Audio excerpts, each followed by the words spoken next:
இன்றைக்கு இந்த தொகுதியில் ஒருத்தர் எம்எல்ஏவா இருந்தா நீங்க ஓட்டு போட்டு தேர்ந்தெடுக்கப்பட்டவர். ஆனா ஓட்டு வாங்குறதுக்கு உங்களை வந்து அணுகிறார். ஆனா ராஜினாமா பண்றதுக்கு கேட்டாரா? அனைவருக்கும் வணக்கம். டிபி ஸ்பீக்ஸ் சேனலுக்கு உங்களை அன்புடன் வரவேற்கிறேன். முதல் தடவை வந்து விசிட் பண்றீங்க அப்படின்னா ப்ளீஸ் சேனல்ல வந்து சப்போர்ட் பண்ணுங்க, சப்ஸ்கிரைப் பண்ணி.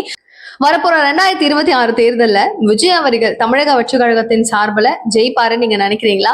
இல்ல எடப்பாடியா தான் அந்த சீட்டை பிடிப்பாருன்னு நினைக்கிறீங்களா? இல்ல நம்ம திமுக வழக்கம் போல அவங்களா? இந்த 3 பேர்ல யாரு உங்களுக்கு ரொம்ப பிடிச்ச கேண்டிடேட்? நீங்க யாருக்கு ஓட் பண்ணி அவங்களை ஜெயிக்க வைப்பீங்க அப்படிங்கறத மிஸ் பண்ணாம கமெண்ட் பாக்ஸ் சொல்லுங்க. அண்ட் டிவிக்கு ஜெயிச்சா நல்லா இருக்கும்னு நினைக்கிறவங்க இந்த வீடியோக்கு லைக் போடுங்க. அண்ட் வீடியோக்குள்ள போலாம். 2026 அப்படிங்கிறது கண்டிப்பா ஒரு வெற்றி விழாவா கோபிச்செட்டிப்பாளையத்துல நம்ம கொண்டாட போறோம் அப்படின்னு சொல்லி செம்ம கெத்தா எல்இடி ஸ்கிரீன்ல நிறைய விஷயங்களை போட்டு பொழந்து கட்டியிருக்காரு எடப்பாடி அப்படின்னு தான் சொல்லணும்.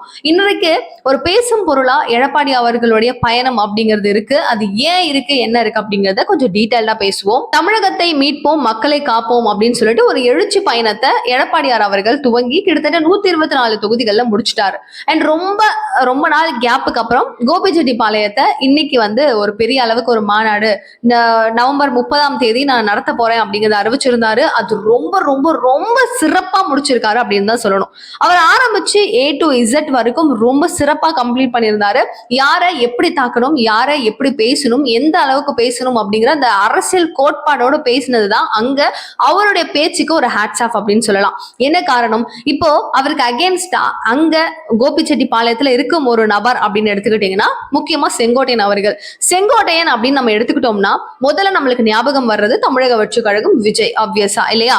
சோ இவர் இங்க இணைஞ்சது அப்படிங்கிறது தான் டாக் ஆஃப் த டவுனா கடந்த ஒரு 3-4 நாட்களாகவே இருக்கு. இதுல எடப்பாடியார் செங்கோட்டையன் அவர்கள் வெலாசி விட்டுருக்காரு. நிறைய கேள்விகள் அப்படிங்கறத தரமா வச்சிருக்காரு. இதுக்கு செங்கோட்டையன் அவர்கள் பதில் எப்படி இருக்கும் அப்படிங்கறத பொறுத்து தான் பார்க்கணும்.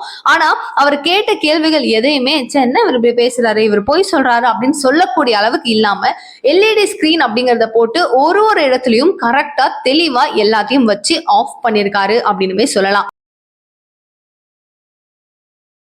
ஷார்ட்டா சொல்லணும்னா 2026ல இந்த இடத்த வெற்றி விழாவா நம்ம திரும்பவும் கொண்டாட போறோம். செங்கோட்டையன் அவர்கள் தனது கட்சிக்கு செய்த துரோகங்கள் அப்படிங்கிறதும் ஸ்டாலின் அவர்களும் இவரையும் இணைச்சு நாங்க என்ன செஞ்சிருக்கிறோம், அவங்க என்ன செஞ்சிருக்காங்க அப்படின்னு நிறைய விஷயங்களை தெளிவா எக்ஸ்பிளைன் பண்ணியிருக்காரு. இதுல ஃபர்ஸ்ட் வந்து ஆரம்பிப்போம். செங்கோட்டையன் அவர்களுடைய துரோகம் அப்படின்னு சொல்லி ஸ்டார்ட் பண்றாரு. இதுல அவரு எம்எல்ஏ கூட்டத்துக்கு வாங்க, இங்க ஒரு மீட்டிங் இருக்கு, ஆலோசனை கூட்டம் இருக்கு அப்படின்னு வாங்கன்னு கூப்பிட்டா வரமாட்டாரு. அடுத்ததா நாங்க இந்த திட்டங்கள்லாம் செய்திருக்கிறோம், எல்லா முக்கியமான ஆட்களும் வராங்க, நீங்க வாங்க அப்படின்னு சொல்ல வரமாட்டாரு. அத்திக்கடவு அவனாசி திட்டத்துக்கு விவசாயிகள் எல்லாருமே சேர்ந்து கை கோர்த்து அது ஒரு பெரிய வெற்றி விழாவா கொண்டாடும் இந்த நேரத்திலையும் அவர் வரல.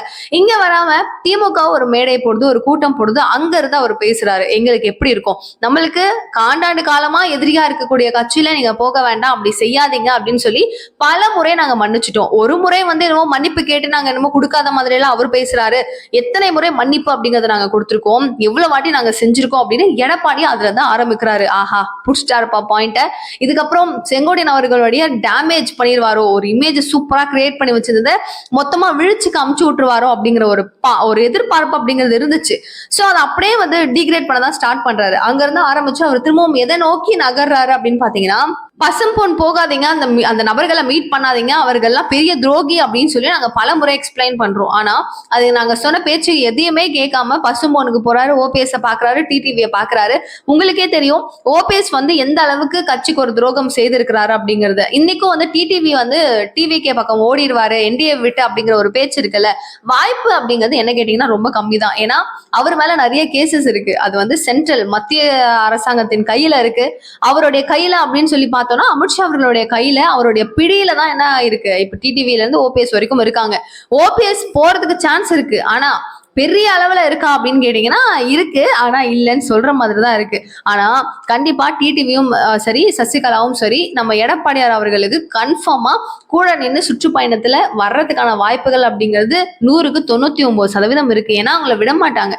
என்டிஏ விட்டு அவர் என்னதான் விலகி நின்னாலும் வேற கட்சியில இணைய வரைக்கும் டைம், அவங்க இணைஞ்சிட்டாங்கன்னா அப்போ வச்சு செய்வாங்க பாஜக. ஷார்ட் அது நடக்க போறதுதான். இந்த நேரத்துல செங்கோட்டையன் அவர்களுடைய பிரிவு அப்படிங்கிறது என்ன ஆகுதுன்னா, பாஜக பெருசா ஒன்றும் சொல்ல முடியல. என்ன காரணம், அவர் மேல ஒன்றும் பெரிய குற்றச்சாட்டுகள் அப்படிங்கிறதுலாம் இல்ல, சரி என்ன செங்கோட்டையன் தானே போட்டுமே அப்படிங்கிற மாதிரி விட்டாங்க. ஆனா பாஜக கூட ஒரு கூட்டணியா நம்ம இருக்கணும், அதிமுக இணையணும் அப்படிங்கறதுல ரொம்ப தெளிவா பயங்கர அளவுக்கு முயற்சி கொடுத்தது அப்படின்னு பாத்தீங்கன்னா கன்ஃபார்மா செங்கோட்டையன் அவர்கள் தான். ஆனா கடைசியில பிஜேபி அவரே கழட்டி விட்டுருச்சு அப்படிங்கிறது உண்மையான ஒரு விஷயம். என்னன்னா உட்கட்சி மோதல் வர வேண்டாம், இருக்க வேண்டாம் அப்படிங்கிறது அன்னைக்கே நம்ம எடப்பாடி சொல்லிட்டாரு. அதனாலதான் இவங்க எதுவும் பெருசா உள்ள வரல. அதுல கழுந்து அப்படி போனவர் செங்கோட்டையன் அப்படிங்கிற ஒரு கூடுதல் வார்த்தைகள் வர நேரத்துல செங்கோட்டையன் அவர்களை துரோகி அப்படின்னு சொல்லி அங்க இருந்த கூட்டங்கள் மொத்தமும் கோஷமா விட அது வந்து அங்க ஒரு ஒரு என்ன சொல்லுவாங்க, அது புல்லரிக்கும்ல, அந்த மாதிரி தருணமா மாறி அங்க இருந்த எல்லா நபர்களும் துரோகின்னு கத்த ஆரம்பிச்சுட்டாங்க.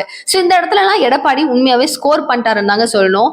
அங்க அவ்வளவு அளவுக்கு ஒரு வைப்ரேஷன் அப்படிங்கறத அங்க பார்க்க வந்த எல்லா மக்களையும் எழுச்சி அடை செய்ததுல ரொம்ப சிறப்பான வேலை அப்படிங்கிறது எடப்பாடி செய்தது. அடுத்ததான் அவர் கேட்கக்கூடிய கேள்வி, பொறுப்பு டிஜிபி அப்படின்னு நீங்க ஏங்க நியமிச்சீங்க? இந்த அரசாங்கம் என்ன செய்திருக்கணும்? பொறுப்பு டிஜிபி அப்படின்னு இல்லாம நிரந்தரமான ஒரு டிஜிபி அப்படிங்கிறவங்களை நியமிச்சிருக்கணும். அப்படி செய்திருந்தீங்கன்னா சட்டம் ஒழுங்கு அப்படிங்கிறது கரெக்டா இருந்திருக்கும், சட்டம் ஒழுங்கு பாதுகாப்பு அப்படிங்கிறது பாதுகாக்கப்பட்டிருக்கும். எதுக்குமே இல்லாம ஒரு பொறுப்பே இல்லாதால நீங்க பொறுப்பு டிஜிபில போட்டிருந்தீங்கன்னா அது எந்த விதத்துல நியாயம் அப்படின்னு சொல்லி நல்லா நச்சுன்னு கேட்கிறாரு. எங்கேயாவது ஒரு பெண் பிள்ளைகள் நடந்து போக முடியுதா, வர முடியுதா, அவங்களுடைய பாதுகாப்பு எங்க, பெண்களுடைய பாதுகாப்பு எங்க போச்சு, இது எல்லாத்துக்கும் காரணம் நீங்க செய்த வேலைதான், உங்களாலதான் அப்படின்னு சொல்லிட்டு நம்ம ஸ்டாலின் அவர்களை வச்சு பொழந்து கட்டியிருக்காரு அப்படின்னுமே சொல்லலாம். ஓவராலா செங்கோட்டையன் அவர்கள் ஒரு 3 நாளா செம்ம வைரலுங்க, பயங்கர மாசு. இன்னைக்கு எடப்பாடி அவர்களுடைய ஸ்பீச் அப்படிங்கிறது செம்ம மாசு. என்ன காரணம்னா, நான் இப்ப அடுக்கடுக்கா சொன்னேன் இல்லையா, இப்ப செங்கோட்டையன் அவர்களை ஸ்டார்ட் பண்ணி ஆரம்பிக்கிறாரு, அடுத்தது வந்து ஸ்டாலின் அவர்களை பொழந்து கட்டுறாரு, கூடவே துர்கா ஸ்டாலின், சபரீசன், உதயநிதி அப்படின்னு இவங்க 4 பேரும் சேர்ந்து இயக்குற ஒரு இயக்கமாக தான் வந்து திமுக இருக்கே தவிர பொம்மை முதலமைச்சராக தான் வந்து ஸ்டாலின் அவர்கள் இருக்கிறாரு. அவர் சரியா இயங்குறதே கிடையாது. நீங்க உங்களுக்கு தெரிஞ்சு நடக்குதா, தெரியாம நடக்குதா, அதையாவது தெளிவா சொல்லுங்க, எதுவுமே ஒழுங்கா பண்ண மாட்டீங்களா அப்படின்னு சொல்லிட்டு அவருடைய பேரை ரொம்பவே அதிக அளவுல டேமேஜ் அப்படிங்கறத பண்ணிட்டு இருக்காங்க. அவர் முக்கியமா கேட்ட கேள்விகள் அப்படின்னு சொல்லி பாத்தீங்கன்னா, மக்கள் அங்க பயங்கர கஷ்டத்துல, அதாவது அவர்களுடைய நெல்லெல்லாம் முளைச்சு மழை தண்ணியில அடிச்சுக்கிட்டு இவ்வளவு கஷ்டங்கள் அவங்க படும்போது நீங்க அசால்ட்டா உட்காந்து படம் பார்த்துட்டு இருக்கீங்க. கேட்டா நானும் விவசாயி அப்படிங்கிறீங்க.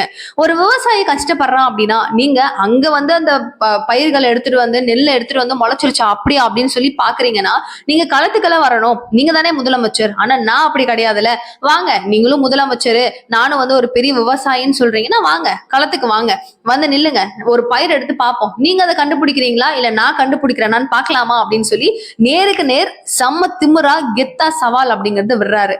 கூடவே அவர் சொல்ற விஷயம் என்னன்னா, நீங்க அங்க மக்களை வந்து பார்க்கல, ஒரு கரும்பு தோட்டத்துக்குள்ள போனோம் அப்படின்னா தார் ரோடு போட்டுக்கிட்டு அங்க போறீங்க, கான்கிரீட் ரோடு போட்டுட்டு போறீங்க, நீங்க எல்லாம் வந்து ஒரு விவசாயியா, நீங்க எதுக்கு பெருமையா மாற தட்டிக்கிறது, எதுக்கு உங்களுக்கு எல்லாம் வெக்கமா இல்லையா அப்படின்னு சொல்லிட்டு நேருக்கு நேரா முதலமைச்சர் அவர்களுடைய பதவியை முதலமைச்சர் வச்சு விளாசுன்னு விளாசிருக்காரு அப்படின்னு தாங்க சொல்லணும்.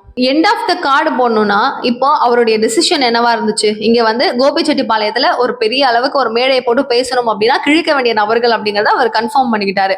ஒண்ணு நம்மளுக்கு எப்பவுமே நிரந்தர எதிரியா இருக்கிற ஸ்டாலின் அவர்கள், நம்ம முதலமைச்சர் அவர்கள், அடுத்ததான் இப்போதைக்கு கோபிச்செட்டிப்பாளையத்துல ஒரு சிங்கமா சுத்துற செங்கோட்டையனை எப்படியாவது டம்மி பண்ணிட்டோம் அப்படின்னா நம்ம தெளிவா யாரு அப்படிங்கறத ப்ரூவ் பண்ணிக்கலாம்ன்ற ஸ்ட்ராட்டஜியை தெளிவா எடுத்துட்டு அவர் அங்க வந்து என்ன சொல்றாரு தெரியுமா, நம்ம ஒரு புதுசா ஒரு புத்துணர்ச்சியா தூய ஆட்சியை தருவேன், அதுக்காக தான் நான் இது உள்ள வந்திருக்கேன் அப்படின்னு சொன்ன செங்கோட்டையன் அவர்கள் எந்த விதத்துல சரி அப்படிங்கிற கேள்வியை கேட்கிறாரு. தூய ஆட்சி அப்படின்னா அம்மா காலத்துல இருந்து ஆரம்பிச்சு நம்ம புரட்சி தலைவர் எம்ஜிஆர் அவர்கள் கூட இருந்து அதுக்கப்புறம் அம்மா கூட இருந்து அதுக்கப்புறம் இந்த கட்சியில எவ்வளவு வருஷம் இருந்திருக்காரு, அப்போ அதெல்லாம் தூய ஆட்சி கிடையாதா? அம்மா கூட இருந்ததெல்லாம் தூய ஆட்சி கிடையாதா? நம்ம எம்ஜிஆர் அவர்கள் கூட இருந்ததெல்லாம் தூய ஆட்சி கிடையாதா? அவர் அதுக்கு பதில் சொல்லட்டுமே அப்படிங்கிறாரு. ஆப்வியஸா அந்த கேள்வி கேட்டு பாருங்களேன், அதெல்லாம் தூய ஆட்சி கிடையாதா அப்படின்னு அங்கேயே கேட்டாங்க செய்தியாளர்கள். அதுக்கும் அவர் ஆனா பதில் சொல்லியிருந்தாரு. அப்படி நான் சொல்லல, அவர் ஆனா ஆக்சுவலி சொன்னது என்னன்னா, அப்போலாம் ஆட்சிகள் அப்படிங்கிறது தூயமா தான் இருந்துச்சு, ஆனா இப்போ நடந்துட்டு இருக்குல்ல ஸ்டாலின் அவர்களுடைய ஆட்சியில இருந்து ஆரம்பிச்சு எடப்பாடி கையில போன அந்த 4.5 வருஷம் ஆட்சி அப்படிங்கிறது சரியான தூய்மையான ஆட்சி கிடையாது. அந்த ஆட்சி காலம் அப்படிங்கிறது தற்போதைய நிலைமையில இல்ல, அது எல்லாத்தையுமே மாத்தி அடிக்கணும், புதுசா ஒரு வரலாறு திருப்பணும், புதுசா ஒரு தூய ஆட்சியை கொண்டு வரணும்னா விஜய் கையில இருக்கு அப்படிங்கறத அவர் சொன்னாரு. ஆனா பேரை அவர் மென்ஷன் பண்ணல. ஆனா எடப்பாடி இந்த இடத்துல லாக் வைக்கிறாரு, செக் வைக்கிறாரு. நீங்க தூய ஆட்சியை நான் கொண்டு வரணும்னா அப்போ அவங்க பண்ண ஆட்சி தூய ஆட்சி இல்லையா இல்லையா அப்படிங்கிற கேள்விக்கு செங்கோட்டையன் அவர்கள் எப்படி பதில் அளிப்பாரு அப்படிங்கிறது தான் தெரியல. ஏன்னா இப்ப அவர் நெகோசியேட் பண்ணி பேசினாருன்னா அது வேற மாதிரி ஆயிருக்கும். அன்னைக்கு அவர் பேரை சொல்லி பேசியிருந்தாருன்னா அது வேற மாதிரி ஆயிருந்திருக்கும். சோ இடம் தெரிஞ்சு பேசணும், பொருள் தெரிஞ்சு பேசணும், ஏவல் தெரிஞ்சு பேசணும்னு சொல்லுவாங்க இல்லையா, இது எங்கேயோ எப்படியோ மிஸ்மேட்ச் ஆகி இப்ப ஆளாளுக்கும் பேசுறாங்க அப்படிங்கிறது தாங்க ஒரு உண்மையான விஷயம். ஆனா உண்மையா சொல்லணும்னா இங்க எந்த இடத்துலயும் விஜய விமர்சனமே பண்ணல. ஏன் காரணம், விஜய் விமர்சனம் பண்ணா இந்த தலைமுறைகள் அப்படிங்கிறது பாதிக்கப்படும். இளைய தலைமுறைகள் கன்ஃபார்மா திரும்பவும் திட்டுவாங்க. நம்ம அவர் எதுவுமே பேசல அப்படிங்கும் போது அவர் நம்மளை பத்தி பேச போறது இல்ல. நம்ம அவரை பொது மேடையில திட்டாம இருந்தா இந்த நபர்கள் யாரும் நம்மளை திரும்ப திட்ட மாட்டாங்க. எதுக்கு ஒரு பாசிட்டிவான வைப்ரேஷன்ல போறோம், அதே மாதிரியே போய்ப்போமே.